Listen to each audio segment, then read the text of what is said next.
Docteur Mohamed Lamine Chibane, merci d'être avec nous. Salam alaikum, Akhi Jamal Eddine. Wa alaikum C'est à moi de salam. vous remercier pour m'avoir invité. Merci à vous. Je Merci. voudrais saluer toute l'équipe Al-Magharibiya, Al-Magharibiya Al-Habiba. Merci qui est beaucoup. suivie par beaucoup d'Algériens, par Shurafa ou Al-Ahrar. Et je tiens aussi à saluer vos honorables invités, l'économiste Ismail Almas et notre ami, notre cher Adel ami Jabbar. Adel Jabbar. Merci beaucoup. Alors, la Banque mondiale vient de rendre un autre rapport. Il y a tellement de rapports, tous plus alarmants les uns que les autres, au point où j'imagine que toutes les chaînes de télé, un tant soit peu honnêtes, ont maintenant du mal à dire les choses pour ne pas jeter de l'huile sur le feu, j'allais dire. Nous passons maintenant pour des gens qui aggravent la situation, qui exagèrent, qui en font trop, alors que c'est pourtant la triste réalité. Mais il n'y a pas que ces rapports. Ces rapports, malgré leur ton très alarmant, restent très en deçà de la dure réalité des Algériens, et pire encore, de ce qui est annoncé, de cette crise économique qui déboule vraiment à grande vitesse et qui menace de plonger beaucoup de nos compatriotes dans la précarité. Docteur Mohamed Lamine Chibane. Oui, c'est Jamal Eddine, je suis tout à fait d'accord avec vous. Et là, c'est un spectacle désolant à la veille de l'année 2022, très honteux. Ça me fait rappeler le Venezuela. Maintenant, les chaînes pour l'huile. Alors, vous imaginez ce que nous craignons comme dégâts pour la transmission du virus. Et puis, nous récoltons ce que nous avons semé. Alors, les faillites, la faillite du système politique et économique, la gestion catastrophique, les grands scandales financiers qui n'ont jamais été élucidés, le scandale Sonatrach, le scandale d'Algérie, le scandale de Khalifa, qui jusqu'à présent qui perdure. On ne connaît pas les dessous. Et bien voilà, beaucoup de ministres sont dehors, ils ont pillé l'Algérie et ils laissent maintenant le peuple algérien, s'entretuer pour 5 litres d'huile. Nous avons appris récemment, malheureusement, le décès d'une femme. Et vraiment, c'est inconcevable que l'Algérie du pétrole, l'Algérie du gaz, le grand pays, l'Algérie, heureux les martyrs qui n'ont rien vu. Heureux les martyrs qui n'ont rien vu. C'est tout ce que je peux dire, cher ami Jamal Eddine. Restez avec nous. Mohamed Lamine Chibane, jamais 203, malheureusement, avec tout ça, avec tout ce qui est en train de s'amasser comme négatif, comme catastrophe, comme mauvaise gouvernance, ne voilà-t-il pas que il semble qu'il y ait une remontée du Covid, de la pandémie, et que les hôpitaux seraient débordés. Est-ce que vous confirmez, docteur Mohamed Lamine Chibane? Oui, bien sûr, si Jamal Eddine, c'est la grande inquiétude. Je voudrais auparavant, j'adhère totalement à ce qu'avait dit Adel Jabbar concernant cette gestion catastrophique du pays. Mais je vais plus loin encore. On s'apprête à faire les élections du Sénat. Ils suppriment ce Sénat qui ne sert absolument à rien du tout. Alors, pour Sylvain aussi, on a l'impression qu'ils veulent montrer un Chad hamaji. On n'est pas hamaji. Et j'ai l'impression qu'ils veulent créer une panique de la population. C'est-à-dire vraiment cette situation que nous vivons en ce moment. Il est vrai, du point de vue santé, le taux de vaccination actuellement est en dessous vraiment des attentes. Mais l'Algérie, elle figure dans la classe des pays qui enregistrent un énorme retard de vaccination. Et est-ce que vous confirmez l'info qui est sortie de la péremption entre 7 millions et 13 millions de doses de vaccins perdues parce que les Algériens ne veulent pas se vacciner, parce qu'ils n'ont pas confiance et parce que ce régime n'a pas pu les convaincre d'aller se faire vacciner comme cela se passe un peu partout dans le monde? Wallahi, vous ne le saurez jamais, la vérité.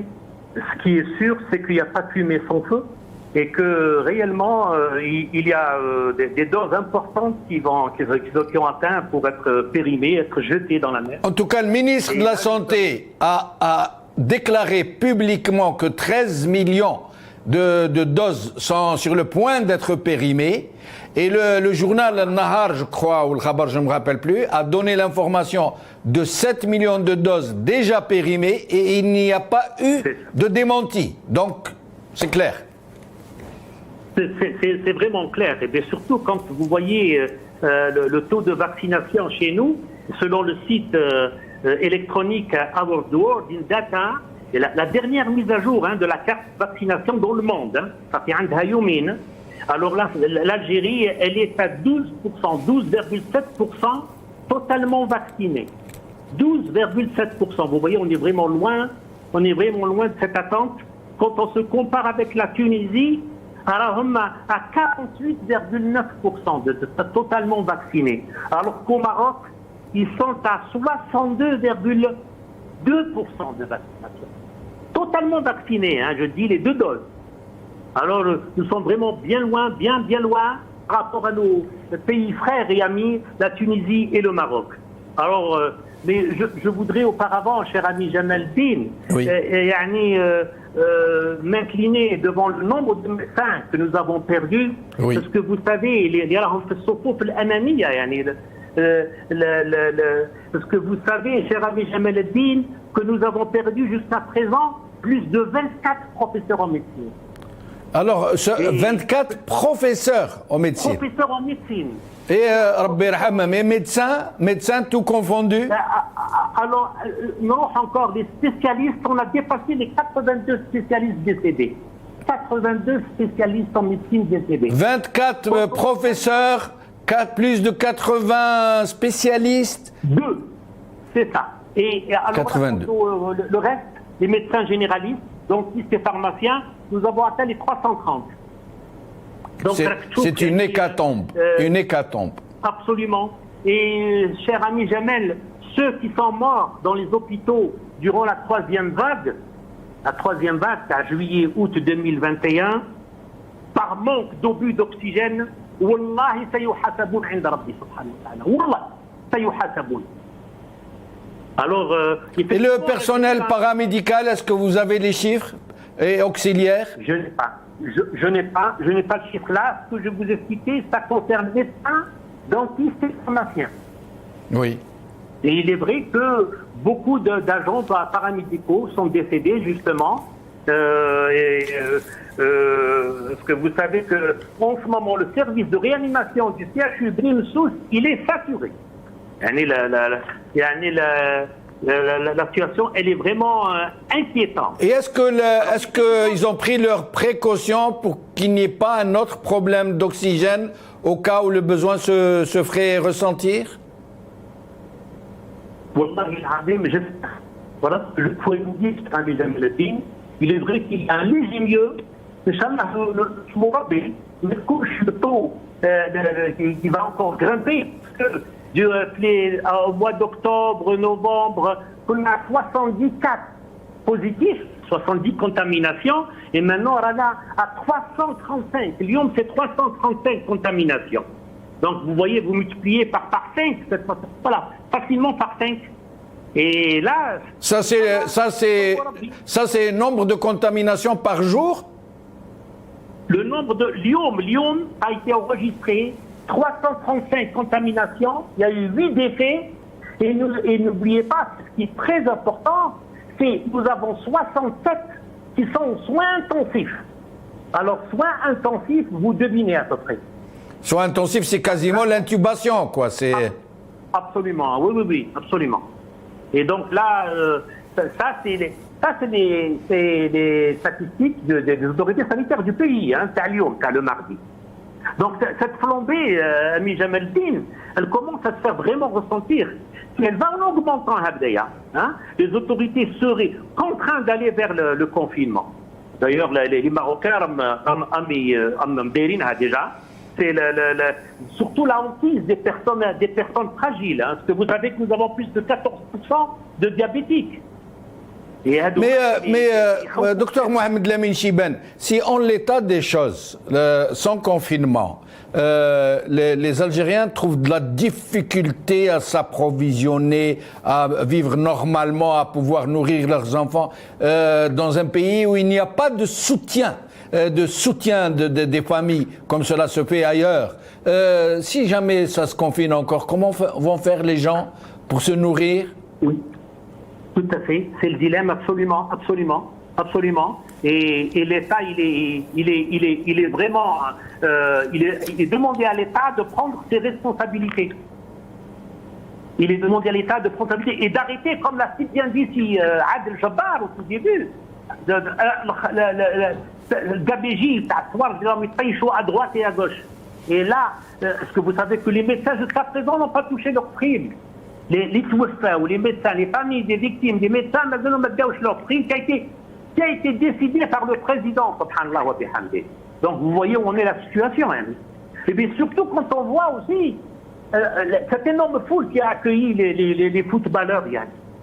Est-ce que vous voyez le grand risque que ça a encouru avec cette propagation du virus? Aucun geste barrière, le Boussen. Comment voulez-vous réellement convaincre? Non, eux, les gestes barrières, c'est pour empêcher le Hirak de manifester. Pour le reste, non, il n'y a pas de souci. Il n'y a pas de souci, voilà, tout à fait. Alors là, quand je vous ai dit tout à l'heure, 14% de diabétiques avec 4 millions de personnes âgées et 2 millions d'handicapés. Et vraiment, ce sont ces personnes-là que nous craignons le plus. Parce que le virus, il touche directement les personnes qui ont l'immunité très fragile. Et là, encore une fois, je tiens à saluer tous les médecins qui ont vraiment fait leur travail avec beaucoup de dévouement et qui continuent donc à payer un lourd tribut, cher ami Jamal Eddine. C'est tout le pays qui les salue et qui les remercie pour leur engagement. Merci. Restez avec nous, docteur Mohamed Lamine Chibane. Alors, il y a quelque chose qui vient de tomber, bien sûr, il fallait s'y attendre. Le régime vient de réagir au rapport de la Banque mondiale, mais en des termes très forts. Hein, je vais vous en lire quelques-uns. Smaïl Almas, Mohamed Lamine Chibane et Adel Jabbar, vous demanderez d'écouter. C'est un rapport assez long, mais je vais vous en lire quelques extraits seulement. Le titre, la Banque mondiale sort de son cadre institutionnel et s'en prend à l'Algérie. La Banque mondiale est sortie de son cadre d'institution financière internationale pour se transformer en un outil de manipulation et de propagande en distillant des informations tendancieuses et sournoises sur la situation économique en Algérie, allant tout honte but jusqu'à prédire un séisme dévastateur et des perspectives obscures pour le pays. Plus loin, pis encore, la Banque mondiale évoque la pauvreté en Algérie au moment où elle passe sous silence la situation de précarité alarmante, voire dangereuse et suicidaire, sévissant dans un pays voisin de l'ouest de l'Algérie. Alors il précise, pays voisin de l'ouest, on se demande pourquoi ils ne disent pas le Maroc, tout simplement. Alors, du coup, cette institution perd tout ce qui lui reste de crédibilité, et pour cause, elle pond des rapports fallacieux qui obéissent à un agenda au service des lobbies qui n'ont jamais cessé d'instrumentaliser des campagnes hostiles à l'Algérie, dont l'objectif est d'attenter à un État stable qui veille à sa souveraineté politique, etc. Et il s'agit aussi de ternir l'image de l'Algérie, de semer le doute parmi les Algériens, notamment après les images d'union et de communion que le pays a vécu récemment après la consécration de l'équipe nationale de football en Coupe arabe FIFA, etc., dans la même veine. Hein. Mohamed Lamine Chibane, voilà, donc comme d'habitude, soit on brosse dans le sens du poil, soit on se fait allumer par ces gens qui considèrent quiconque leur dit leurs 4 vérités de vouloir saper, d'être des lobbies, d'être sionistes, d'être... Mohamed Lamine Chibane. Oui, ça me fait rappeler les années 70, à Rajaïa. Alors, quand il y avait l'opposition qui voulait se manifester, c'était les slogans Jish, Chad, de Rajaïa. Et puis les années 90, Youssef Zarouel, quand ils ont traité Abdelhamid Mehri, Aït Ahmed, Yahya Abdelnour, Ahmed Ben Bella, de Khawana. Bon, alors là, le Parlement européen, quand il a parlé, c'était de Reporters sans frontières, c'est la même chose. Il y a un souci de communication. Alors, Mohamed Lamine Chiban que nous retrouvons, j'espère que le son est bon. Mohamed Lamine Chiban? Oui, je vous entends. Ah là, on vous entend très bien. Alors, très forte réaction du régime à la suite du rapport de la Banque mondiale. Oui, ça a été la même réaction vis-à-vis du Parlement européen. Et ça a été la même chose vis-à-vis de Reporters sans frontières. Donc, comme l'a si bien dit Silal-Mas, la Banque mondiale, c'est son droit de faire ce qu'elle veut faire. C'est chaque année, elle fait un diagnostic. Mais là, il y a le plus important, c'est à nous de nous réveiller. À ce moment-là, on critique la Banque mondiale. Quand le Monde parle, fait un article, alors là, on le censure. France 24, la même chose. La CIS, kif, l'Arabia, le Monde diplomatique. Oui, on a la Corée du Nord. Le plus important, c'est un mois le chat. Les rahitounhab. وكأنه لا حدث. Et alors, ces 8 femmes qui sortent, les 8 femmes qui حاربوا من l'Ouest, hein, ils ont été sauvés par les gardes côtes espagnols هادو. وما هو ذنبهم هذا؟ راحوا هكاك خرجوا هكاك الحراقة عادوا durant les Hier, il y a eu 18 haragas repêchés sur les côtes espagnoles. 18 dont l'embarcation a coulé et qui ont été sauvés par les gardes-côtes espagnols. 18 hier. Alors j'avais un chiffre, écoutez, de janvier à septembre 2021. En 9 mois, il y a eu 11 200 haragas algériens. Et c'est un minimum. Ça, c'est les haragas qui ont été interceptés. 11 200 haragas. Donc à peu près 1250 par mois. Ça, c'est ceux qui ont été interceptés. Et on ne parle pas de ceux qui sont passés. Je vous en prie, poursuivez, docteur Mohamed Lamine Chiban. Oui, tout à fait. Voilà, ce que vous venez de dire, c'est tout à fait juste. Et là, c'est un spectacle désolant parce que nous figurons parmi les populations, l'Algérie, elle est en premier la migration clandestine. Voilà, des femmes, des enfants, des cadres, des médecins, des juristes. Il faudrait donc à l'État de vraiment réfléchir sur ce sujet-là. Et sincèrement, c'est vraiment grave ce que nous en ce moment. Et puis comme l'a si bien dit, c'est l'Allemagne. Mais non, il faudrait accepter la critique. Et au contraire, plus tu as une opposition crédible que tu entends, alors on ne comprend plus rien. Quand ils sont dehors, on leur dit venez rentrer, parler en Algérie. Ceux qui sont en Algérie, on les emprisonne. Parce qu'ils ont dit les 4 vérités. Alors,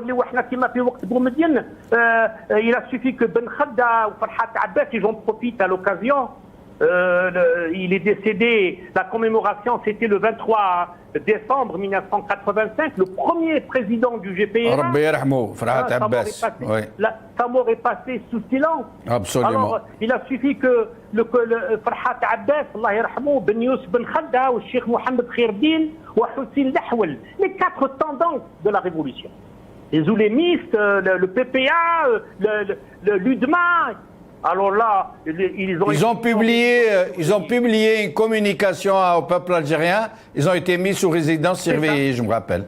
Mis sous résidence surveillée. La pharmacie de Ben Khadda, elle a été nationalisée. Oui, l'usine de Farhat Abbas, plutôt du neveu de Cheikh Mohamed Khairdine, Innovac, une usine en plastique, elle a été nationalisée. Parce qu'ils ont dit, voilà, pourquoi allons-nous vers une guerre? Et Boumediene à l'époque avait fait un discours où il avait dit Fathum al-Qitar. Je m'en rappelle comme d'aujourd'hui. Malheureusement.